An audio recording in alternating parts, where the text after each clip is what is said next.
Batman in the DCAU is someone who prides himself on always being prepared for everything. This is why, after his very first encounter with Superman, he from that point on always held kryptonite on his utility belt, and throughout the series, even in Justice League and Justice League Unlimited, he always made sure to keep kryptonite on his person, just in case the Man of Steel were to ever turn against the Earth. However, what if the last son of Krypton wasn't the one sent to Earth? What if instead it was an agent from the Viltrum Empire, and that agent was Nolan Grayson? And like he did in his own universe, what if he attempted to infiltrate the Justice League instead of the Guardians of the Globe? And that's why today we're talking Omni-Man versus the Justice League. But before we get into anything, guys, please, for me, like this video, subscribe to the page, and hit that noti bell. Alright, Omni-Man versus the Justice League. First things first, let's get all the parameters out of the way. So, on one side, we obviously have Omni-Man. On the other side, we are going to have the DCAU Justice League minus Superman. Now, considering the Guardians of the Globe in total had 7 members, and without Superman, the Justice League only has 6 members, we are going to give them an additional team member. However, I will not cherry pick in order to give them the strongest member. I am going to simply give them the member that, number 1, makes the most sense, and number 2, appears first in the Justice League series. So, that means they do get Aquaman on their team, and he is going to be a pretty formidable addition to their team. So we're going to use everything that happened in the DCAU, as this is a Justice League that has experienced everything that happened in the DCAU, except anything that revolved around Superman is now going to revolve around Omni-Man. However, even though the Justice League does eventually expand, we are only going to include the 7 members of the Justice League in this battle. And in this hypothetical battle, it is going to be the same setup for Omni-Man as well, which means he would have about 10 to 20 years on Earth, a lot of which is him being allied with the Justice League. And considering the events of the DCAU do take place between about 10 to 18 years, this timeline does definitely match up, and just the Justice League series is probably about 6 to 8 years of that. So because of all of that, timeline-wise, we are pretty much on the same page there. And for the actual setup of this scenario, Omni-Man is still going to lure the members of the Justice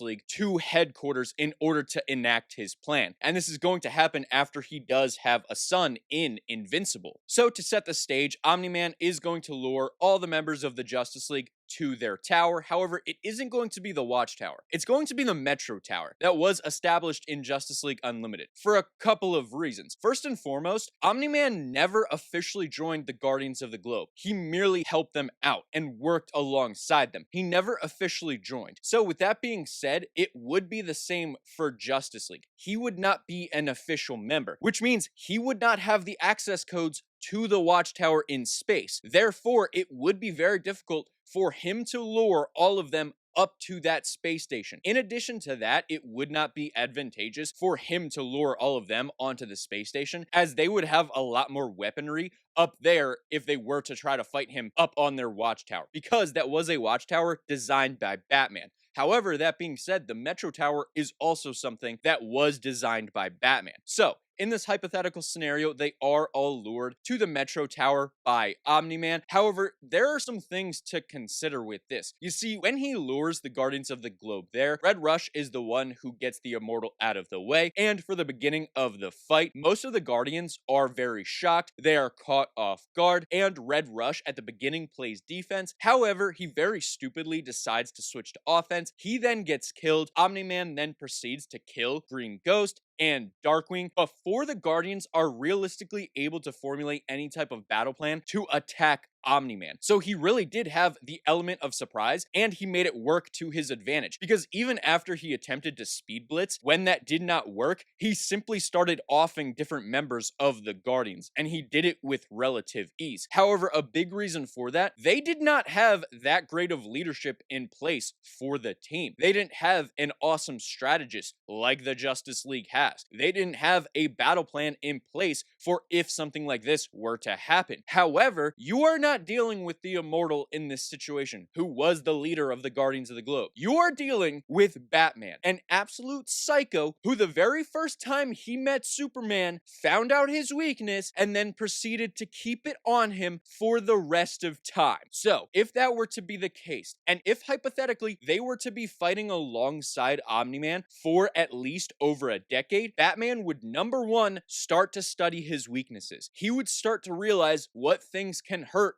Viltrumites, what things can affect Viltrumites. And not only that, we also have to keep in mind, Batman decided to keep Kryptonite on him just in case Superman ever turned. However, in that universe, it was Superman's idea to form the Justice League. He wanted to be a team player. However, Omni-Man is not that way. So this would lead to Batman being even more suspicious of Omni-Man. Not only that, Omni-Man would very likely explain at least some of why he is there, that he was sent by the Viltrum Empire, and all of these things would lead to Batman being very mistrustful of Omni-Man, which would lead to Batman creating multiple contingency plans for Omni-Man, just in case he were to ever turn against the Justice League and try to conquer the world. And since this scenario is literally happening right now, let's walk through exactly how it would be handled. So, the 7 members of the Justice League do all arrive, and at first they are all very confused, and before you know it, Omni-Man tries to strike at one of the members of the Justice League. Now, in my opinion, there are 2 people I believe he would try to attack, one being Batman, since Batman was the clear leader. Number 2 would be Wonder Woman, as she would be the strongest person in the Justice League. So it would make sense that he would go for one of those 2 people. However, Red Rush was able to save Immortal.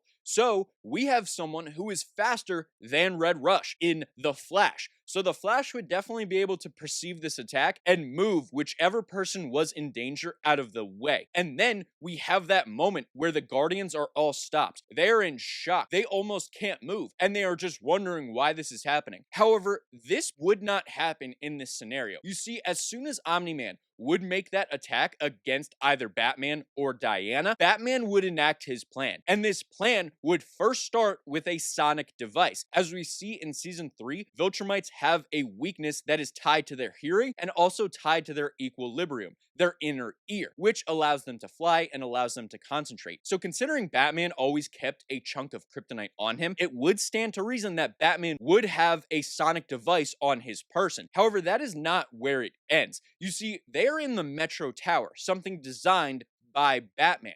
So it would also stand to reason that number one, they would have multiple sonic devices throughout the Metro Tower just in case something like this ever happened. But Batman would definitely have a suit prepared in the Metro Tower, or at the very least in the Watchtower. For the sake of argument, we are going to say he does have it in the Metro Tower. So as this attack begins and Batman does press on that sonic device to somewhat incapacitate Omni-Man, at least for a moment, he would then start to coordinate an attack. Because you see, no matter what anyone wants to say, the Justice League are a far better organized team and a far better led team than the Guardians of the Globe could ever hope to be. So Batman would start to formulate his plan, and as he does this, he would call out different attack patterns. While Omni-Man is off balance, he would instruct Wonder Woman and Aquaman to take the offensive to start to attack Omni-Man. And Flash's job would be defense. If anyone looks like they are in true danger, Flash would swoop in because he has shown that he is faster than Omni-Man, because he is clearly faster than Red Rush, and because Red Rush was at least a little bit faster than Omni-Man, we can assume the Flash is very much so faster than Omni-Man, so he would be able to get anyone out of danger that is in Omni-Man's way. And not only that, we also have Green Lantern, Martian Manhunter, and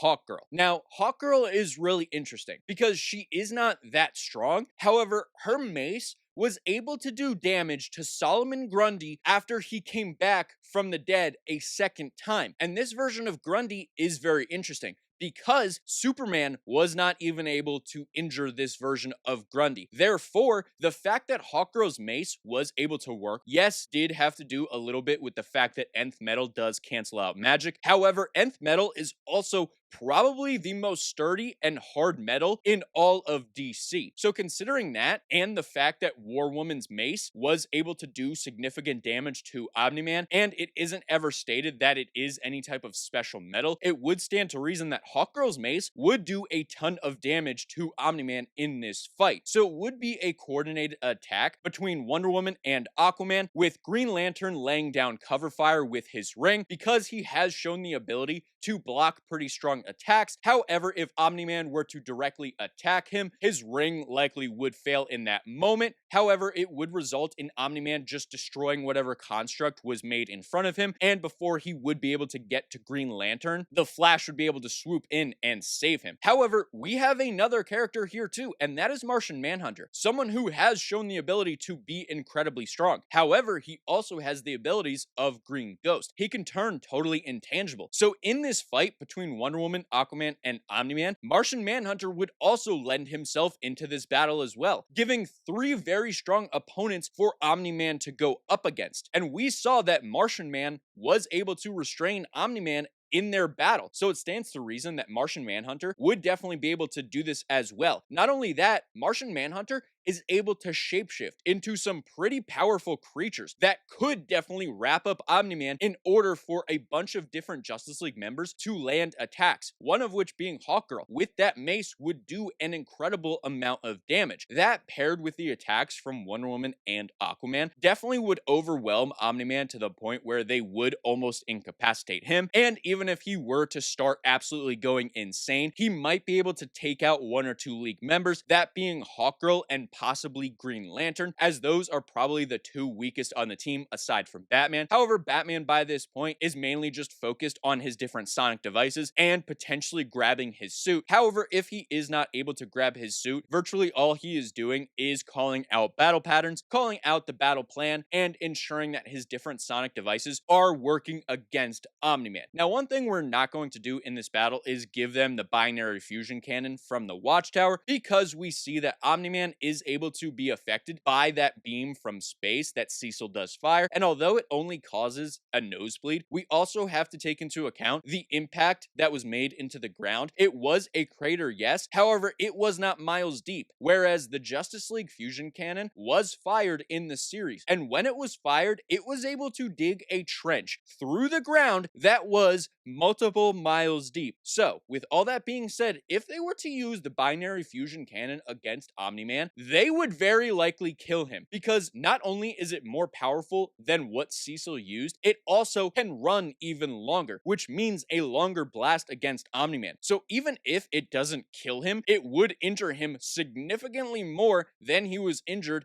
by Cecil. And considering most of the Justice League would be alive by this point, they would be able to relatively easily then dispatch Omni-Man. Now, some things that wouldn't be a big factor, I know Aquaman does have a trident, and he does have that metal thing on his hand after it gets cut off because of what happened with Orm. His metal hand is going to do virtually nothing, as that is potentially Atlantean metal. However, we haven't really ever seen its true capacity and its true power in the DCAU, so I can't say whether or not it would be able to cut Omni-Man, so we're just going to go under the assumption that it can't, or at the very least, it isn't in Batman's battle plan to take out Omni-Man, because he isn't sure if that metal would be able to work against Omni-Man. So with all that being said, I do believe this battle would be over virtually in the same amount of time that it took Omni-Man to slaughter the Guardians of the Globe. However, in this instance, the Justice League would prevail, because not only do they have much more firepower, and not only do they have a much better contingency plan in place for Omni-Man, once they officially go on the attack, Omni-Man is virtually going to be helpless. Green Lantern would be able to bind Omni-Man, and before Omni-Man is able to move at all, Martian Manhunter would wrap around whatever binding is currently on Omni-Man from Green Lantern. So you would have two of them holding down Omni-Man in this moment. And considering for a moment Martian Man was by himself able to hold Omni-Man, at least for a couple of seconds, it would stand to reason that the combined power of Martian Manhunter, who is stronger than Martian Man, mind you, and Green Lantern would be able to hold down Omni-Man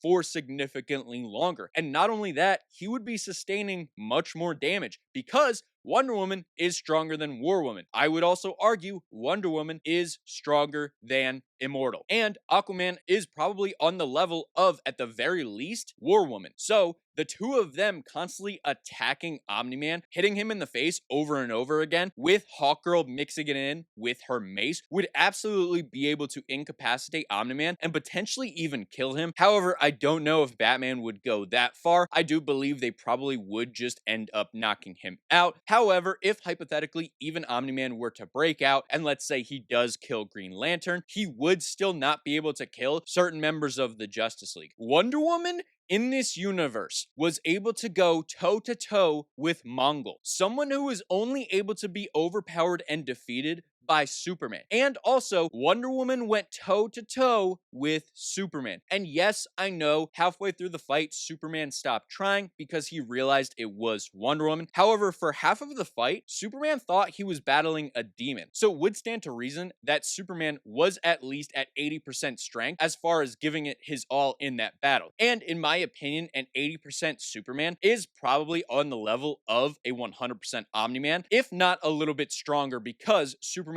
is inherently stronger and more powerful than Omni-Man. So considering the fact that Wonder Woman was able to not only go toe-to-toe with Superman, but also able to injure him to the point where she did knock him out in that fight. And yes, I know he was holding back halfway through once he realized it was Wonder Woman, but that doesn't take away the feat of Wonder Woman being able to knock out Superman, having enough power behind her punches to knock out the Man of Steel. And even though in this battle, Omni-Man would be going 100% for the full time, she still faced Superman for half of their fight, where he was almost going all out. However, the difference here is Wonder Woman would have backup in the form of the Flash, Martian Manhunter, Aquaman, Hawkgirl, Green Lantern, and Batman. So all of them combined would definitely be able to overwhelm Omni-Man to the point where they would absolutely incapacitate him. And I do believe to a degree they would wound him so much so that he would not be able to move. Because keep in mind, they don't have any type of kryptonite on this planet to immobilize this person. Viltrumites don't have that type of weakness, and Batman would know this. So the only way they could really do anything would be to implant different sonic devices directly into Omni-Man's brain while he is incapacitated. That way, any attempt of him escaping would be able to be thwarted right away by Batman by those different sonic devices that he is able to implant into Omni-Man. However, there are definitely win states for Omni-Man. I do believe if he were to try to speed blitz them one at a time, he could take them down.